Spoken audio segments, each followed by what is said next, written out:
Hey guys, welcome back to another Titus diorama and action figure review. So let's get to it. Today we're going to be taking a look at the Battle Armored He-Man from Mattel. It's part of the Masters of the Universe lineup. So let's get to it here.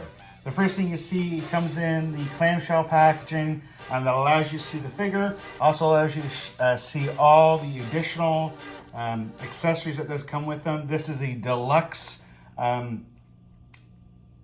box set, if you want to say. It also comes with a comic here in the back. The back of the packaging shows some really great artwork here. It shows you the feature here for the battle damage armor. It also shows you all of the other action figures you can get in this particular series. I do have Battle Cat. I'll be reviewing Battle Cat next. But that stated, very nicely done. Let's go ahead and get He-Man out of the packaging and take a closer look.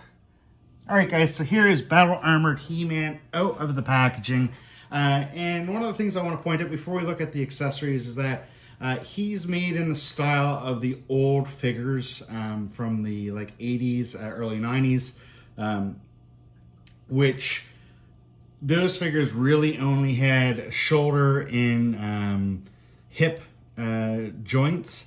They didn't have any elbow joints, wrist articulation, anything like that.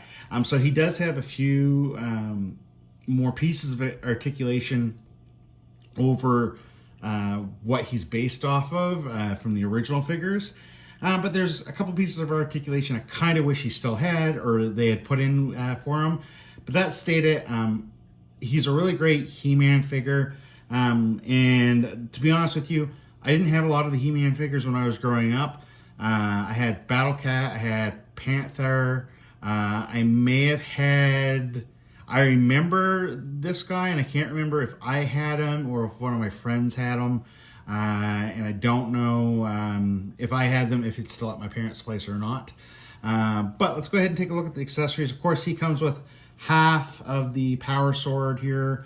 Like everything, you have to get the Skeletor to get the other piece, and then it's a purple piece. I kind of wish that they would just make one full one, so you wouldn't have a half of one.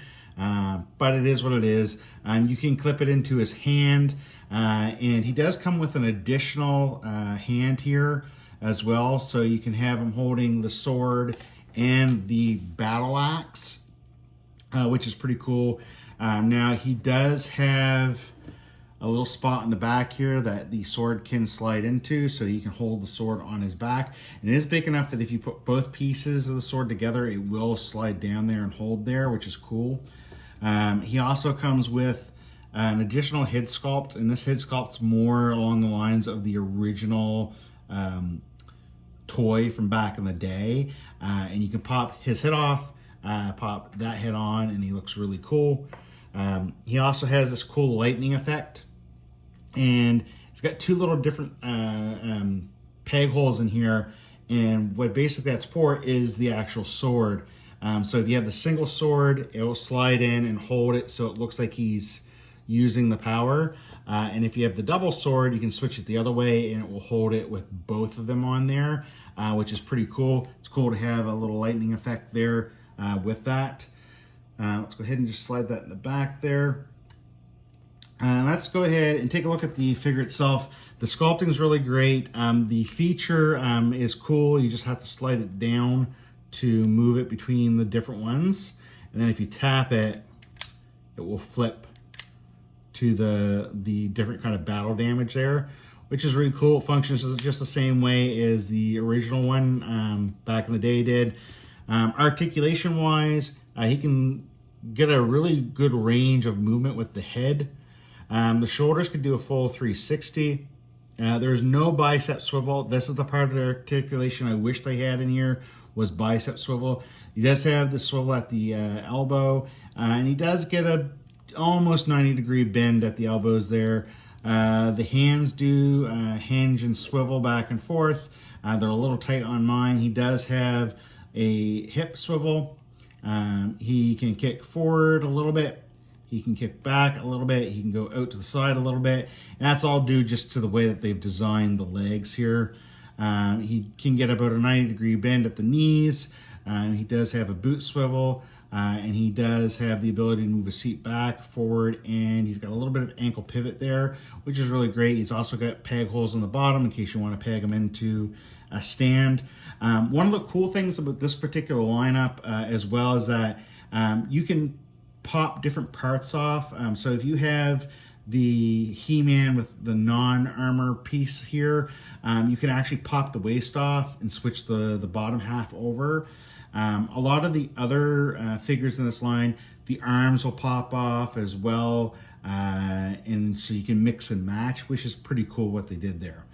Overall, guys, really like this figure. I'm really glad to have this figure in my collection, and I'm looking forward to putting him up with my Castle Grayskull. Something I'll show you here real quickly is that little kind of comic that he does come with. That's really cool. Not any kind of like words or anything that I can see in here, but that's cool. Nonetheless, that they've included a comic. I don't know if it's the same comic they have for all of them or not, but glad to have it. Okay, guys, with that stated, I hope you liked the video. If you did, click the like button. If you're not already subscribed, click on that subscription button. And as always, guys, stay nerdy.